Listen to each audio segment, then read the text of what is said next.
أعوذ بالله من الشيطان الرجيم. بسم الله الرحمن الرحيم. إن الحمد لله نحمده ونستعينه ونستغفره ونعوذ بالله من شرور أنفسنا وسيئات أعمالنا. من يهده الله فلا مضل له ومن يضلل فلا هادي له، وأشهد أن لا إله إلا الله وحده لا شريك له، وأشهد أن محمدا عبده ورسوله، صلوات الله وسلامه على سيد المرسلين رحمة للعالمين محمد وآله وأصحابه وأهل بيته أجمعين. أما بعد، السلام عليكم ورحمة الله وبركاته. د قصص الأنبياء عليهم السلام دريمه فته. محترم ورونو، په تیره دوهمه فته کې زموږ بحث د شیث علیه السلام د نبوت تر وخته را رسېدلی و او ومو ویل چې د قابیل اولاده هغه چې په دشتو کې اوسېدل شر او فساد پکښې نشر و، تر څو چې زموږ او ستاسې سرسخته دشمن ابلیس علیه لعنه هغه د دشت او بیابان په خلقو کې چې د قابل قوم و یوه سړي ته د یوه ځوان په شکل او قیافه ورغلی او د هغه سره نوکر سو. د هغه خدمت یې کاوه او په عین حال کې یې ساز او موسیقي ورښول. شیطان دی د سړي په شکل. نو ابلیس داسې یو شی یا یوه آله جوړه کړه لکه هغه چوپانان چې د ساز دپاره غږوي. نو هغه شي داسې آواز کاوه چې خلقو تر اوسه نو اورېدلی. د دغه شي آواز د شاوخوا خلقو ته ورسېدی. نو خلق د ساز او آواز د اورېدلو دپاره ورته راتله، تر داسې اندازې چې دغه آوازونه هغو خلقو ته ورسېدل کوم چې په غرو او د غرو په لمنو کې اوسېدل. نو هغه خلق به هم د دې دپاره ورته رانږدې کېدل چې دغه آواز واوري چې دا څنګه او د څه شي آواز دی. بل دا چې د قابل اولادې یوه ورځ د ځان دپاره د اختر او میلې ورځ وټاکل. په کال کې یې یوه ورځ د اختر او میلې ورځ کړل. دوی ټول به سره یو ځای کېدل، میله او خوشحالي به یې کول چې دغه د اختر په ورځ به ښځې او نارینه سره یو ځای کېدل. ښځو نارینهو ته خپل زینت او ښایست هم ښکاره کاوه. نو هغه د غرو خلقو چې دغه د دشت د ښځو ښایست ولیدی تر تاثیر یې لاندې سوه او ځینې خلق به د غرو څخه دغه دشتو ته راتله. خو د شیث علیه السلام د شریعت یو حکم دا و چې د قابل د اولادې سره که نارینه وي که ښځې اختلاط، ګډ ژوند او ملاقات حرام دی. د قابل د اولادې سره به هیڅ تړون او تعلق نه لري، مګر د دغه ښایست په سبب به ځینو کسانو د شیث علیه السلام اطاعت نه کاوه. د دغه تبرج او لسوالي تر تاثیر به لاندې سوه. شهوت او نفسي غوښتنې به پر غالبه سوې او دشتو ته به ورتله. خو هلته لرې به ورته ناست وه او د لرې به یې ورته کتل. څو د غرو د خلقو څخه یو نفر د دشتو د خلقو د اختر په ورځ هلته هغه د دوی میلې ته ورغلی. هلته یې ښځې ولیدې، د هغو ښایست یې ولیدی. نو بیرته راغلی، خپل ملګري او اشنایان یې په هغو ښځو او د هغو په ښایست خبر کړه. د ده ملګرو ټولو غوښته چې دغه ښځې او د هغو ښایست وویني. نو دغه د غرو خلقو په کراره کراره شروع وکړه او هغه د دشت خلقو ته ورتله چې د قابل د اولادې د لوڼو سره ګډ او خلط سي. څرنګه چې د هغو د اختر او میلې ورځ وه او دوی هلته ورغله، هلته یې په داسې حال کې ښځې ولیدې چې تقریبا لڅې وې. نو دوی هم په بدو او فاحشو کارو ورسره اخته سوه چې دا د زنا شروع او ابتدا ده. نو عبدالله ابن عباس رضی الله تعالی عنهما وایي چې د الله جل جلاله د دغه قول چې فرمایي ولا تبرجن تبرج الجاهلیة الاولى تفسیر دغه دی چې د کون په شروع کې لومړی جاهلیت هم دغه و او بیا نو په کراره لوی فساد نشر سو. شیس علیه السلام کوشش کاوه چې په پاته خلقو کې هغه پاته خیر او تقوا وساتي او خپل تابعین یې د دغو خلقو د ګډون او اختلاط څخه منع کول. کوشش یې کاوه چې د فساد د نشریدلو مخه ونیسي، مګر شیطان هغه زموږ ازلي دشمن په وسوسو شروع وکړه تر څو چې د قابل ډله ډېرېده او د شیس علیه السلام ډله لږېده. د هغه وخت څخه شیطان پر خلکو غالبه کېدی او حالات هم دغسې روان و تر څو چې ادریس علیه السلام راغلی. ادریس علیه السلام چې خنوخ ورته ویل کېږي، نو خنوخ یا ادریس ابن یارد ابن مهلائیل ابن قینان ابن انوش ابن شیس ابن آدم علیه السلام دی. نو شیس علیه السلام د ادریس علیه السلام پنځم پلار سو. ادریس علیه السلام د آدم علیه السلام په ژوند کې وزیږېدی او د آدم علیه السلام د ژوند 120 کاله نیولي دي. ابن کثیر رحمه الله بیا وایي چې ادریس علیه السلام د آدم علیه السلام د ژوند څخه 308 کاله نیولي دي. آدم علیه السلام تقریبا 1000 کاله ژوند وکړي، نو ادریس علیه السلام د هغه په ژوند کې وزیږېدی، د هغه سره تربیه سو او د هغه سره 120 یا په بل روایت کې 308 کاله ژوند تیر کړی دی.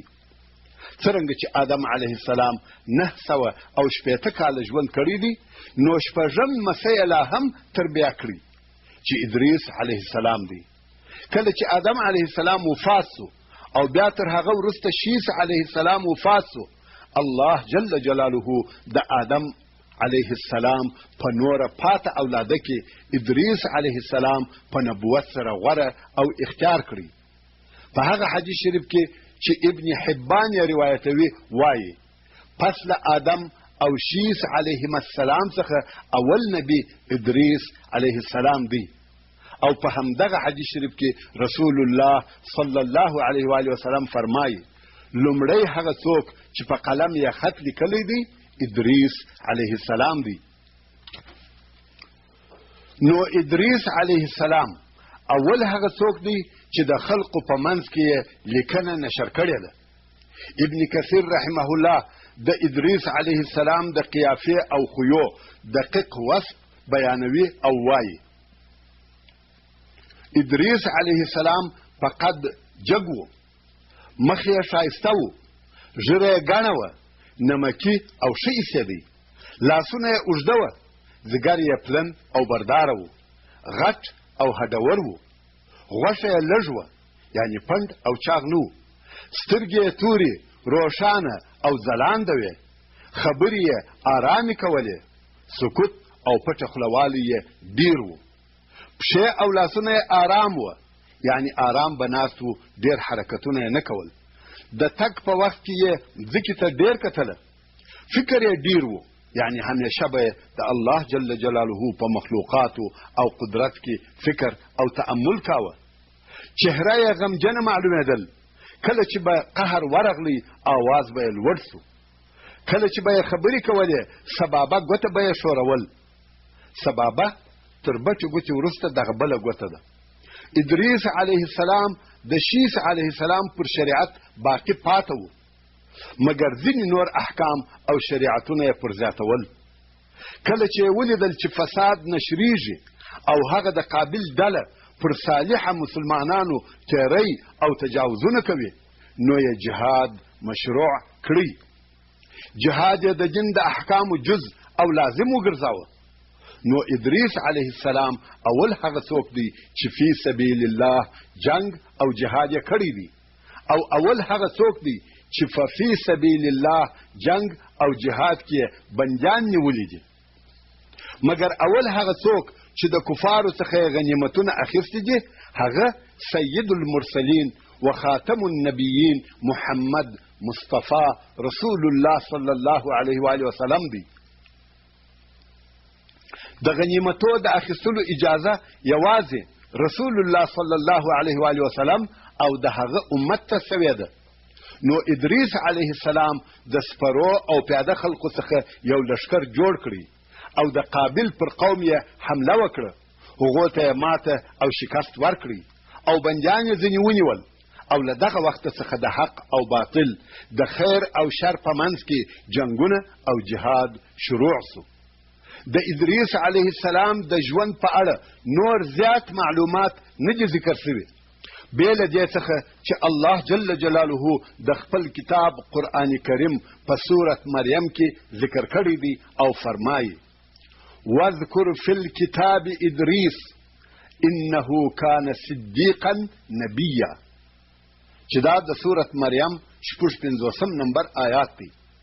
یعنی اے محمد صلی الله علیه و آله وسلم خپل امت ته په قرآن مجید کې د ادریس علیه السلام ذکر او بیان وکړه. بېشکه چې دی صدیق نبی و. ورفعناه مکانا علیا، او دی موږ ډېر لوړ ځای ته پورته کړی دی. د ادریس علیه السلام د لوړو درجو څخه یوه درجه هم دا ده چې رسول الله صلی الله علیه و آله وسلم د معراج په شپه په 4 آسمان کې ورسره ولیدل، چې دا ډېر لوړ او عظیم مقام دی. په هغه حدیث شریف کې چې امام بخاري او امام مسلم او نور امامان یې د معراج په کیسه کې د انس ابن مالک رضی الله تعالی عنه څخه روایتوي، رسول الله صلی الله علیه و آله وسلم فرمایي لما عرج بي رأيت ادریس فی السماء الرابعه، کله چې زه د معراج په شپه لوړ وخېجول سوم ادریس علیه السلام می په 4 آسمان کې ولیدی. ابن جریر رحمه الله د مکانا علیا د ترجمه او تشریح په اړه وایي چې دغه څخه مقصد څه دی. دغه موضوع ځینې مفسرین او د تاریخ ډېر راویان یې هم بیانوي، که څه هم دغه روایت او ترجمه په باره کې کم صحیح حدیث نه دی لیدل سوی، خو څرنګه چې په کتابو کې دغه موضوع ډېره بیان سوې ده زه به یې هم دلته درته رانقل کړم. ابن حاتم او نور د هلال ابن یسار رضی الله تعالی عنه څخه روایت کوي چې ویل یې عبد الله ابن عباس رضی الله تعالی عنهما د ابی ابن کعب رضی الله تعالی عنه څخه په داسې وخت کې پوښتنه وکړه چې زه هم حاضر وم. ابن عباس رضی الله تعالی عنهما ابن کعب رضی الله تعالی عنه ته وویل چې د الله جل جلاله دغه قول چې فرمایي ورفعناه مکانا علیا، ترجمه او معنا څه شي ده؟ څرنګه چې ابی ابن کعب رضی الله تعالی عنه د اصحاب کرامو د لوی علماو څخه وو او په عین وخت کې د بني اسرائیلو د علومو معلومات هم درلودل، نو اصحاب کرامو د هغو شیانو پوښتنې د ابی څخه کولې چې د دوی سره به د هغه شي په باره کې پوره معلومات نه و موجود، او اصحاب کرامو که به د یوه شي په باره کې پوره معلومات نه کړه پیدا، بیا به یې د بني اسرائیلو د علومو څخه اخیستنه کول. نو کله چې عبدالله ابن عباس رضی الله تعالی عنهما دغه آیات په تفسیر کې کم خاص شی نه کړی پیدا، نو یې د ابی ابن کعب رضی الله تعالی عنه څخه پوښتنه وکړه او کعب رضی الله تعالی عنه د اسرائیلیاتو کیسه ورته بیان کړه او د اسرائیلیاتو په باره کې رسول الله صلی الله علیه و آله وسلم فرمایي چې مه یې منئ او مه یې ردوئ. نو د اسرائیلیاتو په باره کې عمومي حکم داسې دی که د هغو څخه کم شی زموږ په دین کې په قرآن یا په حدیث سره تایید سوی وو هغه شی پر ځای او صحیح دی، او که کم شی بیا زموږ په دین کې رد سوی وو هغه شی د قبلولو وړ نه دی، او هغه شی چې نه رد سوی وي او نه تایید سوی وي هغه نه منو او نه یې ردوو. نو د ادریس علیه السلام په باره کې هغه اسرائیلي روایت چې ابن کعب رضی الله تعالی عنه یې بیانوي داسې دی چې الله جل جلاله ادریس علیه السلام ته وحی نازل کړی چې زه هره ورځ تا ته دونه ثوابونه درکوم یا دونه ثوابونه درته لیکم لکه د هغه وخت ټول انسانان چې د خیر کارونه او ښه عملونه کوي. یعنی د ادریس علیه السلام د ژوند په موده کې چې ټوله خلق هره ورځ څونه ښه عملونه کوي هغه حسابل کیږي او ادریس علیه السلام ته د هغه په مثل ثوابونه ورکول کیږي چې دا د الله جل جلاله له طرفه پر ده علیه السلام فضل او احسان وو. نو د ادریس علیه السلام دا خوښه وه چې ښه عملونه یې ډیر سي او د دغو ښو عملو ډیروالی د ده د عمر په ډیروالي سره وو، ځکه هره ورځ د ټولو خلقو د ښو عملو پر اندازه ده ته هم ښه عمل لیکل کېدی. نو په ملایکو کې یوه ملائکه د ده دوسته او محبه وه چې کله کله به د ده ملاقات ته راتله.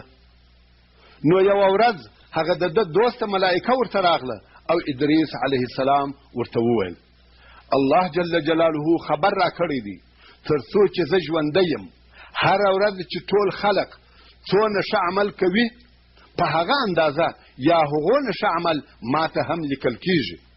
نو ته ملک الموت ته ووایه چې زما د روح قبضول د دې دپاره څه موده وځنډوي چې زما په ښه عمل کې زیاتوالی راسي.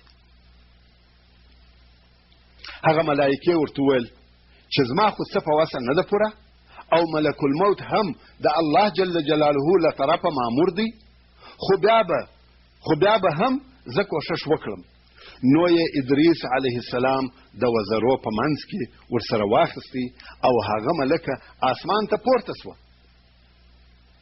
کله چې څلرم اسمان ته ورسېده دغه ملائکه د ملک الموت سره مخامخ سوه.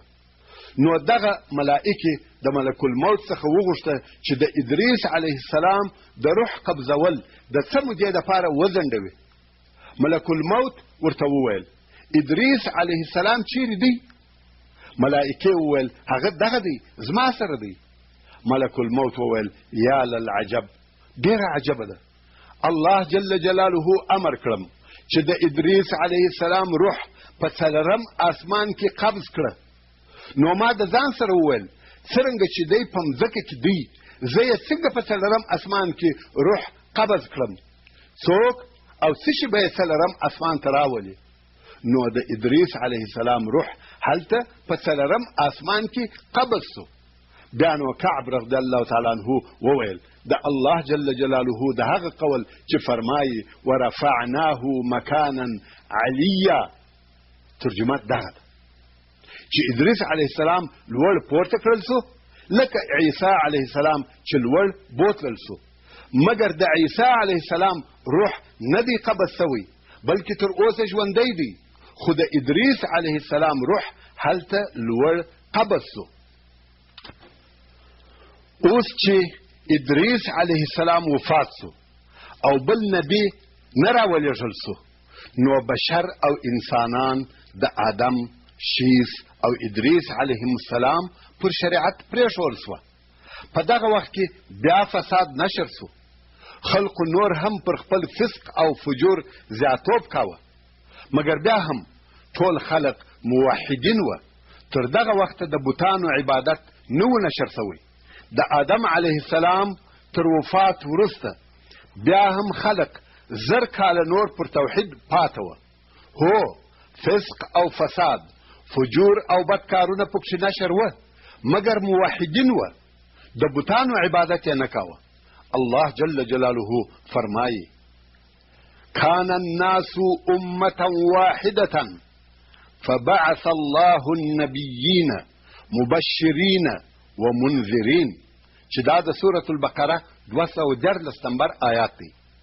یعنی په شروع کې ټول خلق یو امت وو، ټول موحدین وه، او بیا یې اختلاف سره وکړي چې ځینې یې ایمان راوړي پر هغه خپل وحدانیت پاته سوه او ځینې یې کافران سوه. نو الله جل جلاله دوی ته زیری کوونکي او بیرونکي نبیان راولېږل. هغه څوک چې مؤمنان وو هغو ته یې په جنت سره زیری ورکړي او هغه کسان چې کافران وه هغه یې په اور سره وبیرول. نو په شروع کې ټول خلق یو موحد امت وو تر څو چې په خلقو کې د بوتانو عبادت شروع او نشر سو. پوښتنه دا ده چې په خلقو کې ولې، څنګه او په څه ډول د بوتانو عبادت شروع او نشر سو؟ ډیره مهمه پوښتنه ده، جواب او کیفیت ته ښه متوجه سئ. جواب: هغه داسې چې د آدم علیه السلام تر وفات وروسته نور هم زر کاله چې ډېره زیاته موده ده ټول خلق موحدین وه د یوه الله جل جلاله عبادت یې کاوه که څه هم په خلقو کې فسق او فساد ګناهونه او خرابیانې موجودې وې خو عقیده یې یوه الله جل جلاله ته وه او په دغه موده کې ښه او صالحه خلق هم موجود وه نو خلق به دغو ښو خلقو ته ورتله د هغو عزت او احترام به یې کاوه که څه هم عام خلق په خپله په فسق او فساد اخته وه خو ښه خلق یې خوښ وه او د هغو سره یې علاقه درلودل لکه دغه نن ورځ چې لیدل کېږي یو سړی به د علماو ښو خلقو او بزرګانو صفت کوي خو په خپله دی د هغو پر لار نه ځي دغه عادت د خلقو په منځ کې نشر و په هغه حدیث شریف کې چې امام بخاري د عبدالله ابن عباس رضی الله تعالی عنهما څخه روایتوي وایي عبدالله ابن عباس رضی الله تعالی عنه د الله جل جلاله د دغه قول چې فرمایي وقالوا لا تذرن آلهتكم ولا تذرن ودا ولا سواعا ولا يغوث ويعوق ونسرا چې دا د سورة نوح 23 نمبر آیات دی نو عبدالله ابن عباس د الله جل جلاله د دغه قول په ترجمه او تفسیر کې وویل دغه نمونه ود سواع یغوث یعوق نصر دا د صالحینو او شو خلقو نمونه دي چې د نوح علیه السلام تر بعثت او نبوت د مخه د نوح علیه السلام په قوم او قبیله کې موجود و کله چې دغه ښه او صالح خلق وفات سوه نو شیطان د دوی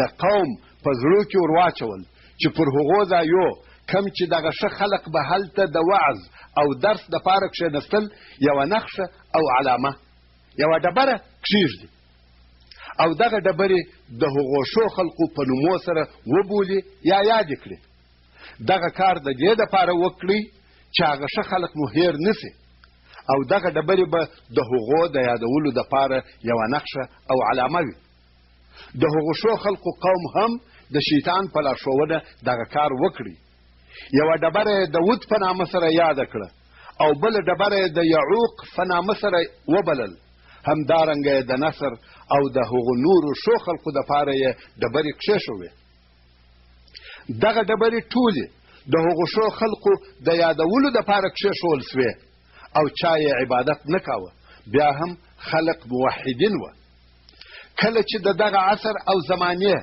هغه خلق چې د دغو ډبرو په حقیقت او ماهیت خبر وه او د دغو ډبرو عبادت یې نه کاوه بلکې یوازې یې هغه ښه خلق پر یادول مړه سوه یعنې د دغه عصر خلق مړه سوه او نور داسې نوي نسلونه راغله چې د دغو ډبرو په کیسه نه وه خبر نو یې دغه ډبرې مبارکې بللې او ځانونه یې پورې موښل او په عین وخت کې علم او دیني پوهه هم ورک سوه نو د دغو ډبرو عبادت شروع سو او دغه ډبرې الهه او خدایان وبلل سوې چې دغه کار بتپرستي او د بتپرستي شروع او ابتدا سوه عبدالله ابن عباس رضی الله تعالی عنهما وایي دغه بوتان چې تر نوح علیه السلام د مخه د نوح علیه السلام په قوم کې وه په وروسته کې بیا په عربو کې په هغو نومو سره نشر سوه نو دغه بوتان چې د ود سواع یغوث یعوق نصر په نومو سره یادېدل ښه خلق وه چې د هغو د ناستې پر ځایو د هغو د یادولو او نه هېرولو دپاره ډبرې کښېښول سوې او بیا د وخت په تېرېدلو سره دغه ډبرې د خدایانو په صفت سره وپېژندل سوې او عبادت یې وسو او له دغه ځایه او په دغه ډول سره شرک نشر سو تر څو چې دغه شرک او بتپرستي د خلقو اصلي دین وګرځېدی او په ټول بشر کې بې له نوح علیه السلام څخه چې تر دغه وخته په رسالت نور رالېږل سوی بل هیڅ موحد نسو پاته ټول انسانان مشرکان سوه په دغه وخت کې چې ټول انسانان مشرکان دي هلته یوازې یو انسان پاته و چې د الله جل جلاله پر وحدانیت یې ایمان درلودی او هغه انسان نوح علیه السلام و نوح علیه السلام څوک و دا هغه شجره داسې ده: نوح ابن لامک، ابن متوشلح، ابن خنوخ، چې دغه خنوخ ادریس علیه السلام دی. نو ادریس علیه السلام د نوح علیه السلام د نیکه پلار دی.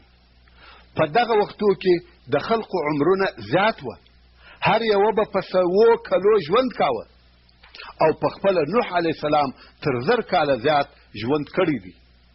په دغه وخت کې چې کفر، شرک او د بوتانو عبادت نشر او عام سو، نوح علیه السلام د الله جل جلاله په رسالت غوره او اختیار کړل سو، او د هغه وخت د انسانانو د پاره په رسالت سره مبعوث کړل سو.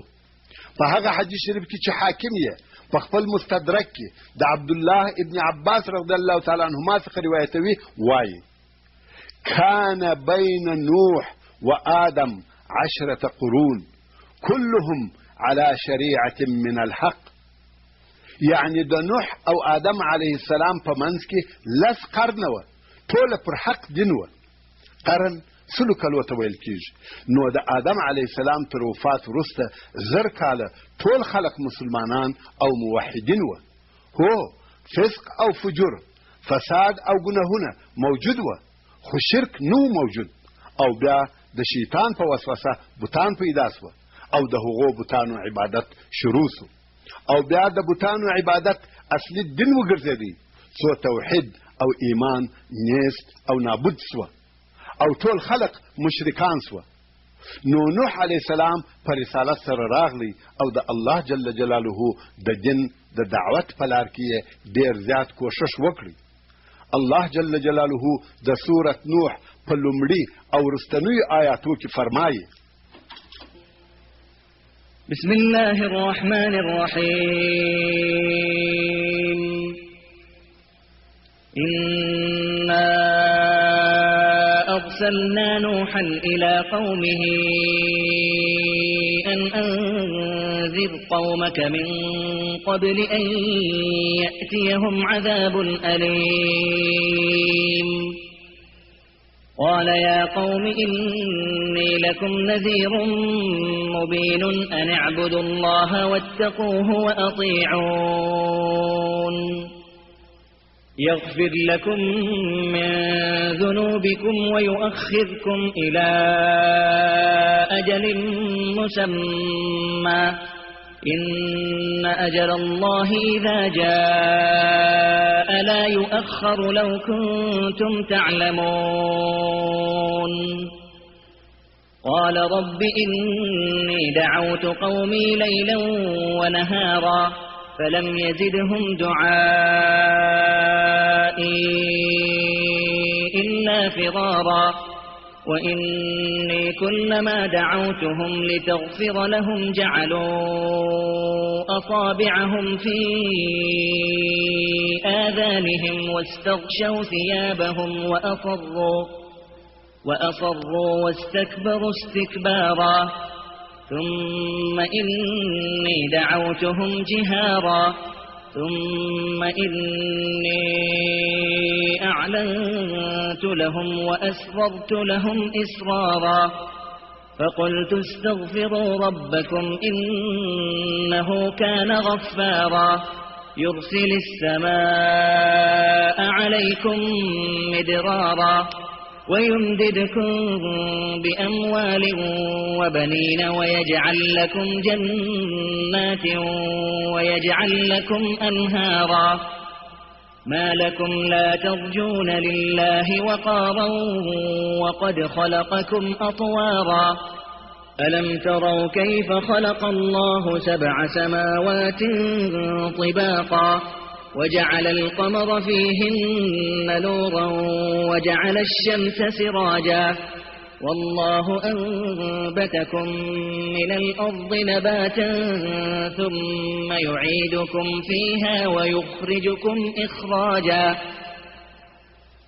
والله جعل لكم الأرض بساطا لتسلكوا منها سبلا فجاجا. قال نوح رب إنهم عصوني واتبعوا من لم يزده ماله وولده إلا خسارا، ومكروا مكرا كبارا وقالوا لا تذرن آلهتكم ولا تذرن ودا ولا سواعا ولا يغوث ويعوق ونسرا وقد أضلوا كثيرا ولا تزد الظالمين إلا ضلالا. يعني بشك مجل جليو نوح عليه السلام د قوم ته چې وبېره وستا قوم د مخه تر دې چې په دنیا او آخرت کې سخت او دردناک عذاب ورته راسي. نوح علیه السلام چې د الله جل جلاله له طرفه د عذاب نوم اورېدلی و د بیرې په حالت کې خپل قوم ته ورغلی، یعنی د هغه الهي عذاب څخه بیرېدی چې د ده پر قوم به نازل سي. نو یې خپل قوم ته وویل: ای زما قومه، بېشکه زه تاسې ته ښکاره بیرونکی یم، تاسې د الله جل جلاله بندگی کوئ او د الله جل جلاله څخه وبېرېږئ او زما اطاعت وکړئ، زما خبرې ومنئ. الله جل جلاله به ستاسې ګناهونه در وبخښي او تاسې به تر هغه معلوم او ذکر سوي وخته پورې وځنډوي، یعنی د مرګ تر وخته به عذاب نه در باندې نازلوي، خپل طبیعي ژوند به پای ته ورسوي. بېشکه کله چې د الله جل جلاله د عذاب د نازلېدلو وخت او تاریخ راسي، نو که تاسې ایمان نه راوړئ، هغه عذاب نه وروسته کېږي، نه ځنډول کېږي. که تاسې پوهېږئ، یعنی که تاسې پوهه ولرئ، نو دغه خبرې د قبلولو وړ دي او تاسې به ایمان راوړئ. نوح علیه السلام په تبلیغ او د رسالت په رسولو کې ډېر کوښښ وکړي. د خپل قوم کورو ته ورتلی، د مجلسو ځایو ته یې ورتلی، د شپې او د ورځې پر ګرځېدی، په بیل بیل ډول سره یې هر څوک دعوتول. د خپل قوم ډلو ته یې د دین او ایمان خبرې کولې، افراد یې وحدانیت ته دعوتول، په پټه او ښکاره یې دعوت کاوه. 950 کاله یې په خپل قوم کې دعوت وکړي، هغو ته یې دلایل وویل، هغه ایمان او توحید ته دعوت کړل، خو له بده مرغه دغه د دعوت چا نه قبلاوه. کله چې د هغو د ایمان راوړلو څخه ناامیده سو، نو یې د الله جل جلاله په حضور کې داسې عرض وکړي. نوح علیه السلام وویل: زما ربه، ما خپل قوم شپه او ورځ توحید ته را وبلئ، نو دغه زما دعوت او بلنې دوی ته بې له تیښتې بل شی نه کړئ ورزیات. زه چې هر څه دعوتوم، دوی نور هم له ایمان راوړلو او اطاعت څخه تښتي، او هر کله چې زه دوی توحید او طاعت ته د دې دپاره راوبولم چې ته بخښنه ورته وکړې، دوی خپلې ګوتې په غوږو کې کښېږدي چې زما دعوت وانه وري، او خپل ځانونه یا خپل سرونه په خپلو کالو کې وپیچي چې ما ونه ویني، او پر خپل کفر ټینګار او همیشه توب کوي، او زما له متابعته سرکشي کوي په سرکشي کولو سره. او بیا مې دوی په ښکاره بلنه سره راوبلل، په لوړ آواز مې راوبلل، او بیا ما دوی ته ښکاره بیان وکړي او په پټه مې خبرې ورسره وکړې. نو مې دوی ته وویل: تاسې له خپل ربه بخښنه وغواړئ، بېشکه چې دغه الله جل جلاله ډېر بخښونکی دی، پر تاسې به ډېر او پرلپسې باران واوروي، او په مالو او زامنو سره به ستاسې کومک وکړي. الله جل جلاله به مالونه او اولادونه درکړي، او وبه ګرځوي تاسې ته باغونه، او وبه ګرځوي تاسې ته ولې، تاسې ته به باغونه او ولې درکړي. یعنی د ایمان فایده یوازې په آخرت کې نه ده، بلکې په دنیا کې هم ګټې او فایدې لري. په تاسې څه سوي دي د الله جل جلاله څخه د وقار، عزت او لویي امید نه لرئ؟ یا دا چې تاسې ولې د الله جل جلاله پر لویي عقیده او اعتماد نه لرئ؟ او حال دا چې تاسې یې د مور په نس کې په قسم قسم حالاتو پیدا کړي یاست. یو وار نطفه، بیا علقه، بیا مزغه او بیا هډوکي او غوښه واست. د مندو په نسو کې نطفه او جنین واست، بیا هلوکان واست، بیا ځوانان سواست. تاسې دغه د حالاتو تغییر ولیدئ، چا په دغه ډول تغییر در پکښې راوستی؟ آیا تاسې نه ګورئ چې الله جل جلاله څنګه اسمانه لاندې باندې یو پر بل سربیره پیدا کړي دي او په دغه اسمانو کې روښانه سپوږمۍ ګرځولې ده او لمر یې روښانه څراغ ګرځولی دی او الله جل جلاله تاسې د مځکې څخه پیدا کړي یاست.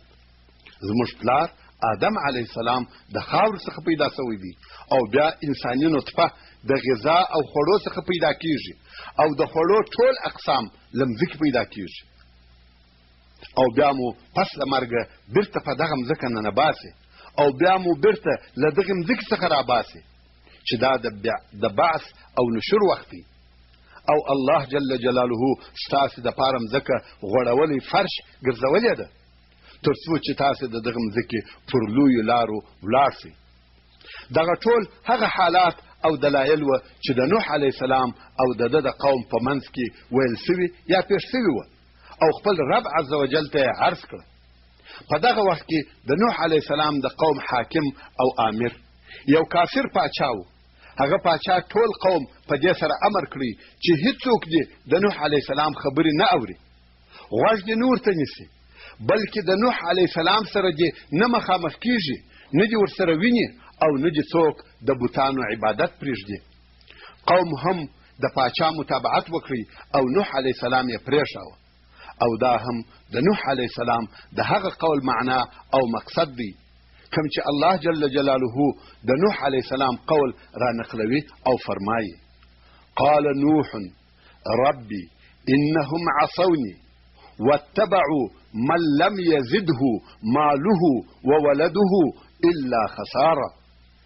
نوح علیه السلام وویل: ای زما ربه، دوی زما نافرماني وکړه او د هغه چا متابعت یې وکړي چې د هغه مال او اولاد د هغه دپاره بل شی نه دی ورزیات کړي بې له تاوانه ګمراهیه.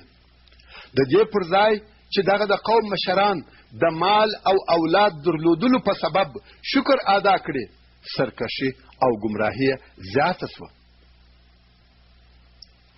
او دغو مشرانو یې مکر، چم او خیانت وکړي، ډېر لوی مکر. دغو مشرانو خپلو کشرانو ته وویل: تاسې خپل الهه مه پرېږدئ، د هغو عبادت او ساتنه کوئ او تاسې د ود، سواع، یغوث، یعوق او نصر عبادت مه پرېږدئ. او خامخا دغو مشرانو ډېر کشران ګمراه کړي دي. هغه دا چې پلرو او نیکهګانو به زامنو او لمسیانو ته لارښوونه کول چې پام کوئ د نوح علیه السلام خبرې وانورئ. او نوح علیه السلام وویل: ای زما ربه، مه زیاتوه ظالمانو ته بې له ګمراهیه، بې له عذاب او هلاکه څخه. بیا هم نوح علیه السلام خلق الهي دین او توحید ته دعوتول. دلته هغه کافر پاچا ولیدل. کم څوک چې د نوح علیه السلام متابعت کوي په هغو کې یوه ښکاره علامه شته چې هغه فقر او غریبي وه. هغه کسان چې د نوح علیه السلام متابعت یې کاوه په یوه روایت کې ویل کېږي چې هغه ټوله فقط 10 نفره وه. ټوله هغه کسان چې د 950 کلو د دعوت په نتیجه کې پر نوح علیه السلام ایمان راوړی دی فقط 10 نفره وه. او هغه زیات شمیر چې مؤرخینو د نوح علیه السلام د متابعینو په باره کې ذکر کړی دی وایي 80 نفره وه. دا هغه لوړ او زیات شمیر دی چې د نوح علیه السلام د متابعینو په باره کې ذکر کیږي. نو په 950 کاله کې فقط 80 نفره ښځې او نارینه مسلمانان سوي دي. د هغه وخت پاچا ولیدل چې د نوح علیه السلام تابع خلق او ملګري ټول غریبان، مسکینان او فقیران دي. دا ټول هغه خلق دي چې په ټولنه کې عزت او اعتبار نه لري. نو د دې دپاره چې دغه خلق هم د نوح علیه السلام څخه لرې کړي، په یوه عجبه چم او حیله یې شروع وکړه. هغه دا چې دغه پاچا نوح علیه السلام ته وویل: ښه دی، زه به خلقو ته اجازه ورکړم چې ستا دعوت ته غوږ ونیسي، خبرې در سره وکړي، ښایي ایمان هم راوړي، خو په یوه شرط. د مخه تر دې چې موږ خبرې در سره وکړو، ستا دعوت ته غوږ ونیسو او ستا متابعت وکړو، موږ یو شرط لرو. هغه دا چې دغه غریبان او ضعیفه خلک چې ستا پر شا او خوا او پر تا راټول دي، دا به له ځانه شړې. موږ د شرف او عزت خاوندان یو، د قوم مشران یو او دوی خوار او ذلیله خلق دي، نو د دغو خلقو سره موږ نه کښېنو. او که ته غواړې چې موږ ستا خبرې واورو، دغه ستا پر شاوخوا خلق له ځانه وشړه. د کفارو دغه شرط او دوی ته د نوح علیه السلام جواب په قرآن مجید کې ذکر شوی دی. الله جل جلاله په سورة هود کې فرمایي: فقال الملأ الذين كفروا من قومه ما نراك إلا بشرا مثلنا وما نراك اتبعك إلا الذين هم أراذلنا بادي الرأي وما نرى لكم علينا من فضل بل نظنكم كاذبين. قال يا قوم أرأيتم إن كنت على بينة من ربي وآتاني رحمة من عنده فعميت عليكم أنلزمكموها وأنتم لها كارهون. ويا قوم لا أسألكم عليه مالا إن أجري إلا على الله وما أنا بطارد الذين آمنوا إنهم ملاقو ربهم ولكني أراكم قوما تجهلون. ويا قوم من ينصرني من الله إن طردتهم أفلا تذكرون. ولا أقول لكم عندي خزائن الله ولا أعلم الغيب ولا أقول إني ملك ولا أقول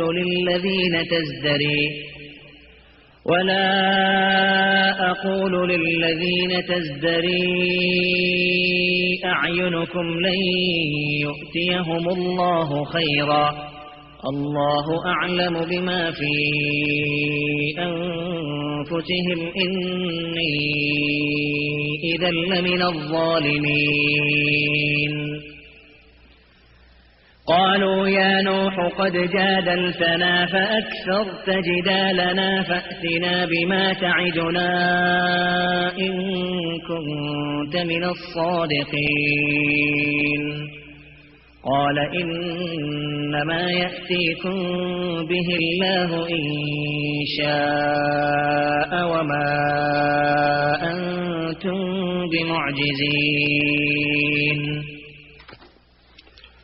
یعنی نو وویل هغه مشرانو د قوم هغه چې کافران سوي و د قوم څخه ویل یا نوح موږ نه وینو تا مګر زموږ په مثل یو بشر یې تر موږ کم زیاتوالی نه لري او نه وینو چې ستا متابعت دې کړی وي مګر هغو کسانو چې زموږ د کښتې طبقې څخه دي او ستا متابعت یې بې له سنجولو او بې له غوره کړی دی. ښه فکر او غور یې نه دی کړی، ستا متابعت یې اختیار کړی دی او موږ تاسې لره پر موږ کمه بهتري او ښوالی نه وینو بلکې موږ پر تاسې د درواغجنانو ګمان کوو. دلته د کفارو له طرفه دوې خبرې ورته وسوې. یو دا چې ته زموږ پر قسم یو بشر یې تر موږ کم فضیلت او ښوالی نه لرې، نو ته ولې رسول یې یا ته ولې رسول سوې؟ بل دا چې ستا سره د خلقو هغه کښته او خواره طبقه ملګرې ده.